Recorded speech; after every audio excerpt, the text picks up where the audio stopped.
ഗീതവാദ്യ താളമേളങ്ങളുമായി ഉത്സവാസ്വാദകരെ ദൃശ്യോത്സവത്തിന്റെ വിവരണാതീത ലോകത്തേക്ക് കൈപിടിച്ചു കൊണ്ടുപോയി പുന്നാമ്പറമ്പ് പൂരം ആഘോഷിച്ചു.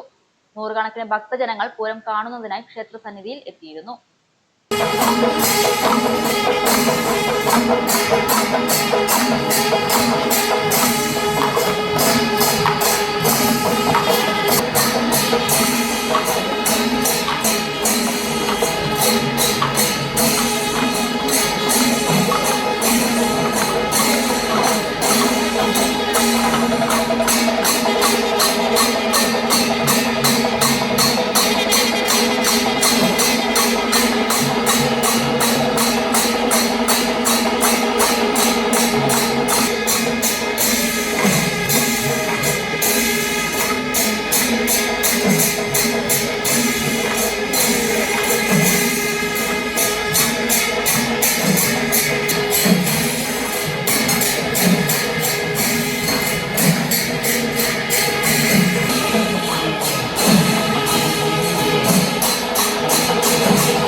രാവിലെ കലാമണ്ഡലം വിഷ്ണു എം ഗുപ്ത അവതരിപ്പിച്ച ഓട്ടംതുള്ളൽ, ആറാട്ട് എന്നിവ ക്ഷേത്രത്തിൽ നടന്നു.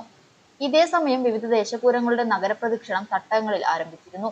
വൈകിട്ട് 4 ദാരികാവധത്തിനു ശേഷം ക്രോധം അടങ്ങാതിരുന്ന ഭദ്രകാളിയെ ശാന്തയാക്കാൻ മഹാദേവൻ ആവിഷ്കരിച്ചതെന്ന് വിശ്വസിക്കുന്ന പാനയും 7:30 നാഴിക പുലരുമ്പോൾ എഴുന്നേറ്റ് കുളി കഴിഞ്ഞ് ശിരോലങ്കാരങ്ങൾ പൂജ ചെയ്ത് അണിഞ്ഞൊരുങ്ങി തിറയും പൂതനുമെത്തി. ശിങ്കാരിമേളവും പൂക്കാവടിയും പൂരപ്പറമ്പിനെ ആവേശത്തിലാക്കി.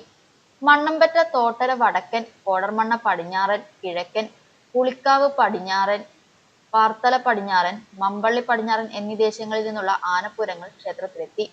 അഴകോടെ ആലവട്ടവും വെഞ്ചാമരവും വീശി വെട്ടിത്തിളങ്ങുന്ന നെറ്റിപ്പട്ടവും മുത്തുക്കുടകളും അണിഞ്ഞെത്തിയ ഗജവീരന്മാരും കാലം പലതും കൊട്ടി ത്രിപുടയും കടന്നുപോയ മേള കലാകാരന്മാരും 5-ാം കാലത്തിൽ കൊമ്പിന്റെ വിസ്മയം തീർത്ത് തിമലയടിച്ചലിൽ നടത്തിയ പഞ്ചവാദ്യ സംഘവും ആസ്വാദകരെ വിസ്മയത്തേരിലേറ്റി.